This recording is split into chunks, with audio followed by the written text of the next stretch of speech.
This is Transistor.fm.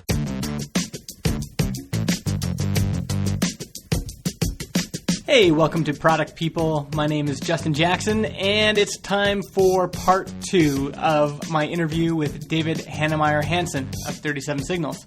In our last episode, we talked about how David started working as a contractor for 37 Signals, making only $15 an hour. But he eventually worked his way up and became an owner in the company, along with Jason Fried. In this episode, we talk about how he and Jason work together on a daily basis, and we go behind the scenes on their decision to rebuild Basecamp. We also talk about how he got into driving race cars, a mere 2 years after he got his license. Stay tuned for that and more coming up.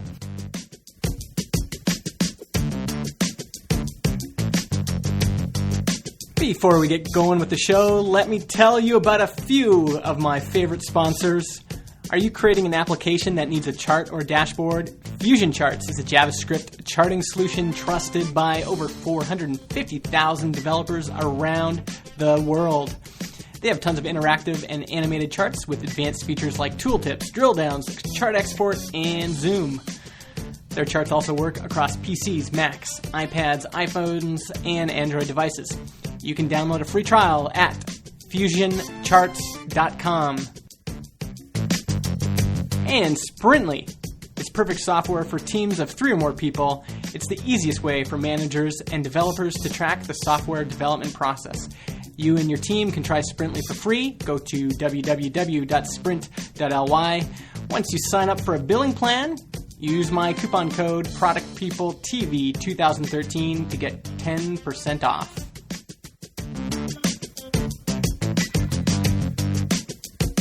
You know, when I talked to Jason, I asked him this question about how he knew that he could trust you.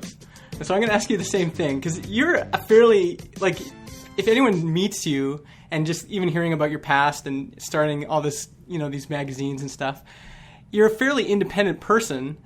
What made you feel like you could trust Jason and that you even wanted to partner up with him? Like, why bother partnering up? Well, 2 things. So first of all, I knew the 37 Signals had a history. By the time that I got involved with Jason, I mean, the company already had 2 years under its belt. It had a repertoire of launched sites that they had done for clients. I knew there was something real there. And I knew enough about Jason and his sensibilities and so forth to know that there would be a connection, or at least suspect that there would be a connection. And then we just chatted on email and sort of got into enough of a level of trust. And also, what was I really risking? I mean, he was asking me to do work. I was asking him to pay me $15 an hour. I mean, you don't need a whole lot of trust for that transaction to happen. Yeah. And then trust builds. We kept making transactions, which sounds so clinical, but that's what it was. I kept creating work. He kept paying invoices. Boom. Trust. I think it took 6 months, maybe even more, before I met Jason for the first time. Actually, I think it took 6 months before I talked to him on the phone for the first time. And I think it took maybe a year or 2 before I visited the 37 Signals office in Chicago. But by then, we already had complete trust established. I mean, we knew we cared about the same things. We knew that we shared the same values. So it really wasn't that hard. Yeah. Well, maybe let's talk about how this partnership looks in action. Because, again, last time I chatted with Jason, we talked about launching the new Basecamp. And I think he said you originally were against the idea of rebuilding Basecamp, largely because that's usually a bad thing. If someone wants to rebuild an app, the traditional wisdom is that you shouldn't. Is that true that you were kind of originally against the... Well, I was skeptical. And I was skeptical that what we were going to do was just rebuild the same thing. I wanted that if we were going to remake Basecamp, we should make something else. I mean, Basecamp Classic already exists. Just tearing all that down and building exactly the same thing back up again, that didn't make any sense to me at all. And certainly I'm familiar with the saying that all rewrites end up sort of bankrupting companies or whatever. So that was the first thing we needed to establish. We needed to establish that we were building something else, that we were much wiser now, that we were going to build a different kind of product. And we set up to basically spike that up. So Jason had a bunch of design ideas, and we talked a bunch about the concept of how this was going to be different. And I had a lot of build-up thoughts about how we could tackle this in a different way, especially as it revolves around the speed of the application. I wanted this to be just ludicrously fast.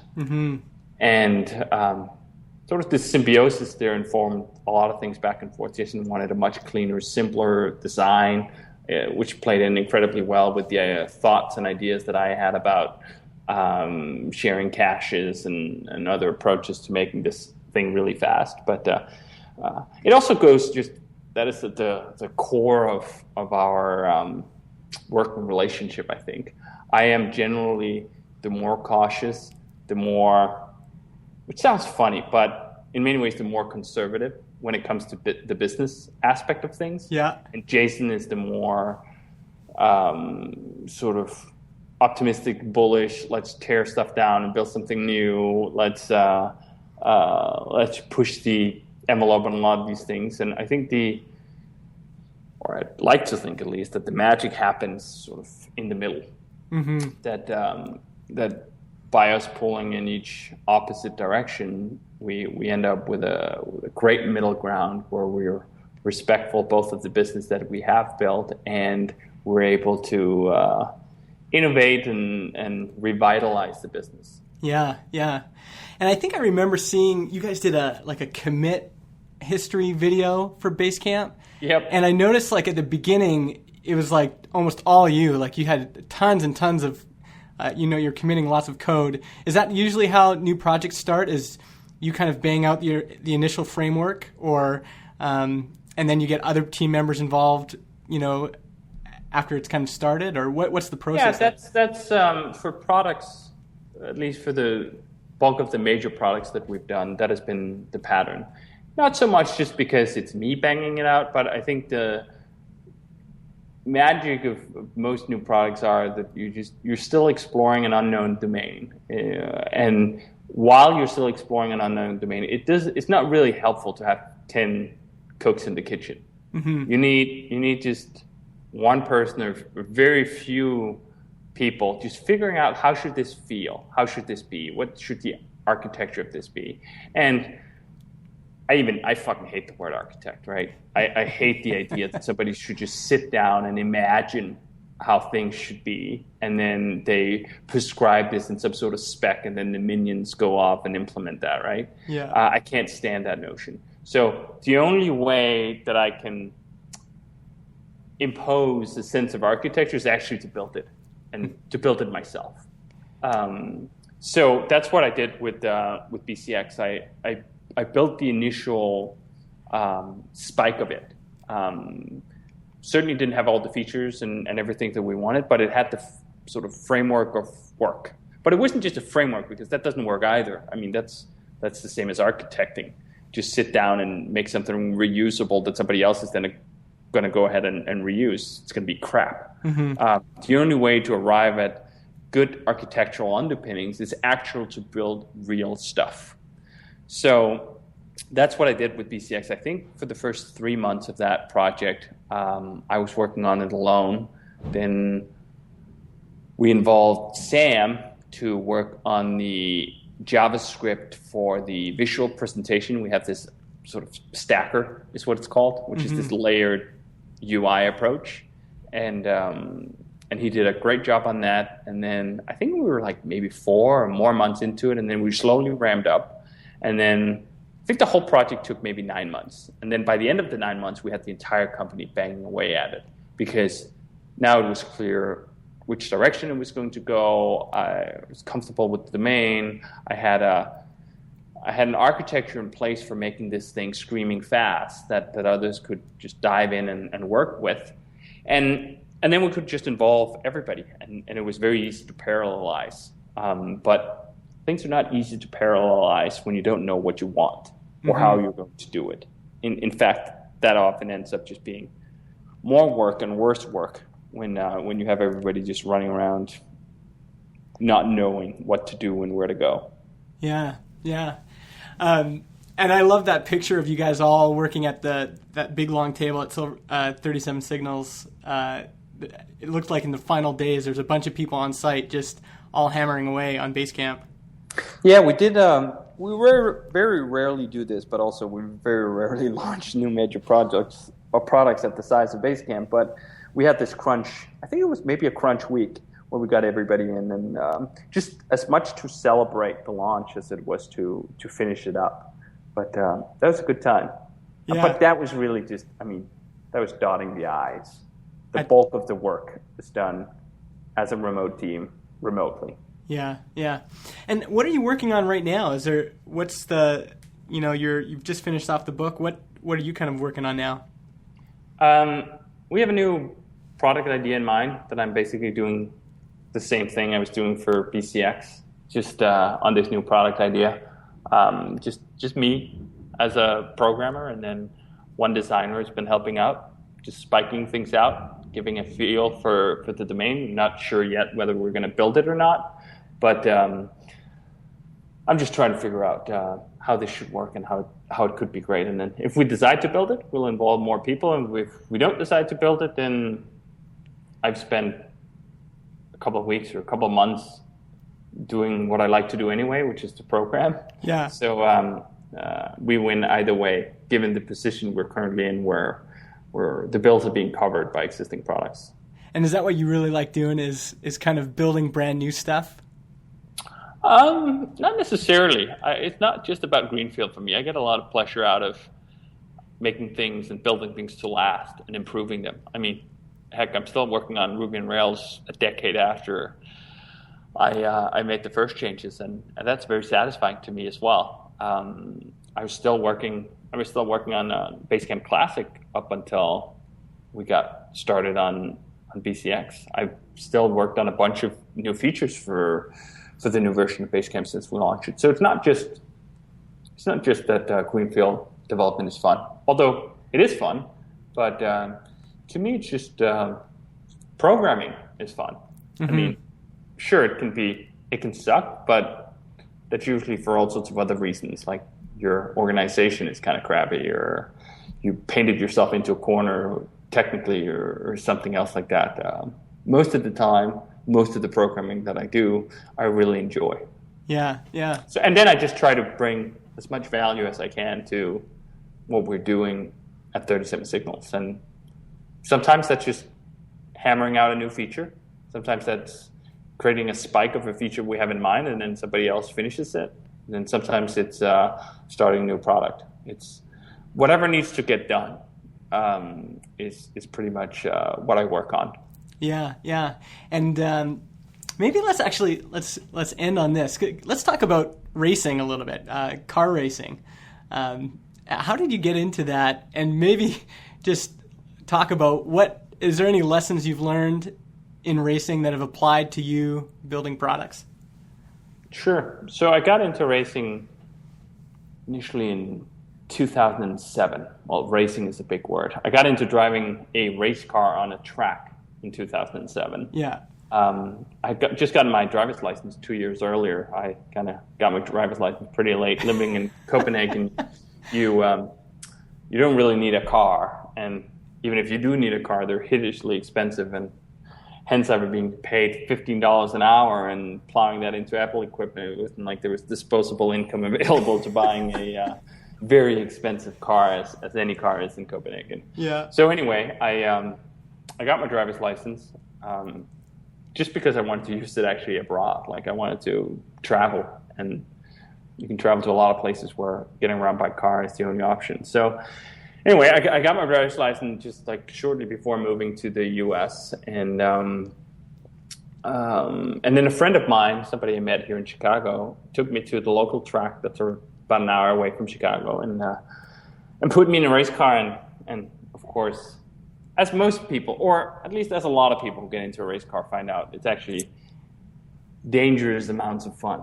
So you weren't scared? Like I've heard some people get really scared because it's way faster. Is true. So there is certainly a percentage of the population who just don't enjoy speed. Mm-hmm. I didn't fall into that percentage. You loved it. Yeah, I really did like it. So I just slowly kind of got into it, started just going down to that track that's an hour away, just driving on weekends and so forth. And it wasn't really until, 2010, like 3 years ago, that I got into it with sort of more of a serious intent of actually going racing. And by then I had already put in a lot of hours at that local track, just honing my skills. So when I got into racing, I quickly found out that I sort of had at least a modicum of talent for it, and B, that it was really fun climbing the ladder. And throughout the whole thing, I had this dream in mind that I wanted to go to the 24 Hours of Le Mans. To me, that's always been the greatest motor racing event in the world. And I had plenty of role model in the Danish driver Tom Christensen, who now won Le Mans 9 times, way more than any other driver in the history of the Le Mans motor race, in the very long history of the Le Mans motor race, has ever won the race.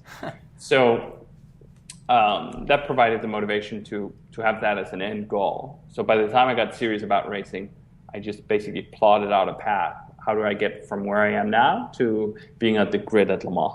And that entailed going through a number of different series and climbing up through the classes and climbing up through the cars and so forth. And I think that part, for me, is certainly transferable.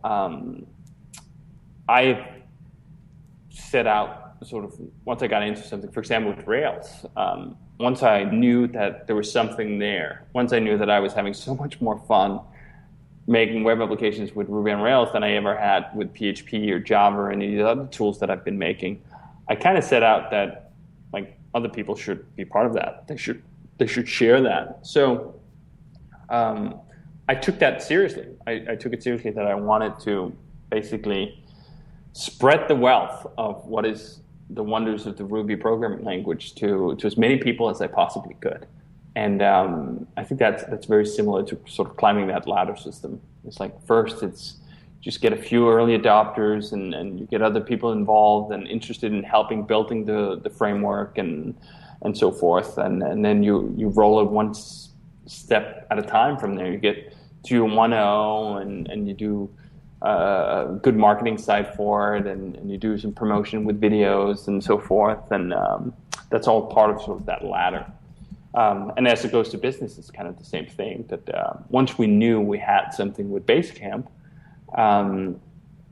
sort of charting a path of always having some goal in mind. Oh, we want to get to this. We want to get to so and so many customers. We have this vision for the product that we want to get to. It's quite similar. And another final note on similarities, what really is pleasurable and interesting for me about programming is getting into the zone where you just feel like you're just engrossed in this logical problem that you're trying to solve, and you lose track of time and other concerns. You don't have a lot of other things going on in your mind than just the program. And that's a rare and extremely pleasurable state of mind to be in. In fact, there's been quite a few books, including Flow, that claim that this is the state of mind where most people derive the bulk of their happiness from. And I would certainly concur with that. And what I found was that motor racing is almost like a cheat to getting into a state of flow. When you're in a race car going 200 miles an hour, you don't have a lot of time to consider all sorts of other things you're doing. Like, oh, what should we have for dinner tonight? Or what's on Twitter? Exactly, what's on Twitter. You just have in mind that you need to make the next corner and you need to hit your apex just right and you need to carry 3 more miles an hour and you need to not crash and die. And that sort of sense of both danger and intensity just provides for a very easy access to that zone. And I learned to like that zone so much in programming that it just feels great to be able to that easily enter the zone in another domain as well. Yeah, I like that. I think that's a good parallel, actually, because, with car racing, you had this big vision of getting to Le Mans. That was like your overarching goal. That's where you're going. But in the car, you have to think about kind of what's right ahead of you. And it's probably similar with building products. You have this big goal for where you want to get to with the product. But then there's also this idea of just, getting down to the work and getting into that flow, like you said. Absolutely. I think that a lot of people just think that they just need the one part. They just need that grand goal, and then they'll do whatever it takes, whether it's fun or not, to get there. And I don't think that works very well. I think the path to achieving your goals, if that doesn't go through states of flow, things that you really care about, where you really intensely enjoy the activity itself, likelihood of you ever reaching that goal is slim. Mm-hmm. Because it's just too hard to get good enough if you don't enjoy what you're doing. And if you're not good enough, you're not going to get to your goals. Like, I was not going to get to the freaking grid of Le Mans unless I really fucking learned how to drive a race car, not only safely but also fast.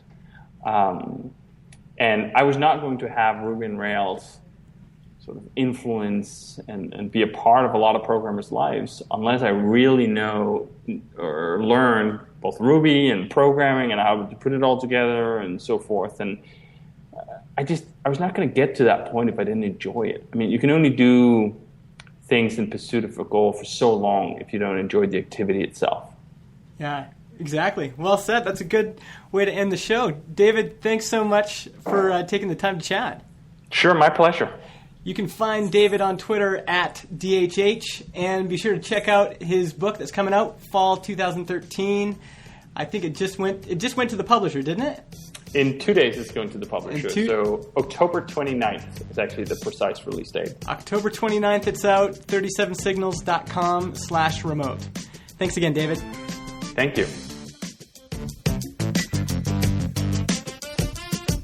If you want to follow David on Twitter, his handle is at DHH.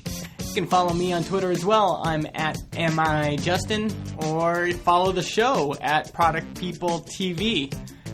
Thanks again to our great sponsors, Fusion Charts. It's a great JavaScript charting solution trusted by over 450,000 developers around the world. FusionCharts.com. And Sprintly, perfect for teams of 3 or more people. It's the easiest way to manage the software development process. Go to www.sprint.ly.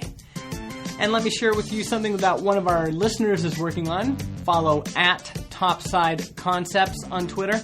Randy is working on a product that will help companies improve their service by prioritizing input from customers. It's a really neat concept. Check it out, www.topsideconcepts.com.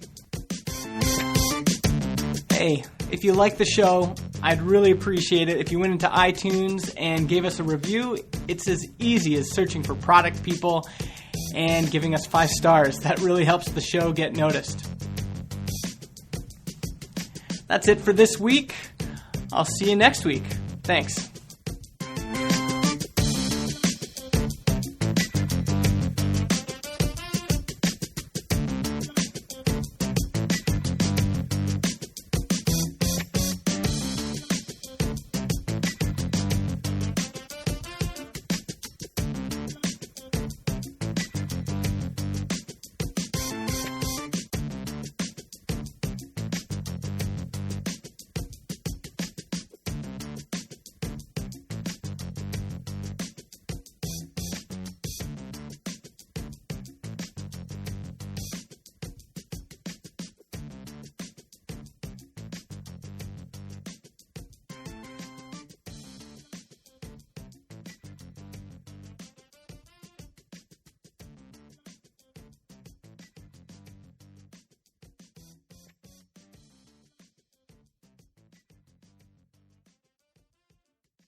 Podcast hosting is provided by transistor.fm.